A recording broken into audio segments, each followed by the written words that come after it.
You ask Tiger to solve. This deals with linear equations with one unknown. The final result is x equals 4. Let's solve it step by step. Simplify the expression. Expand the parentheses. Simplify the arithmetic. Group all constants on the right side of the equation. Add 49 to both sides. Simplify the arithmetic.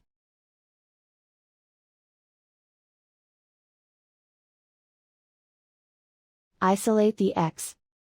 Divide both sides by -7. Cancel out the negatives.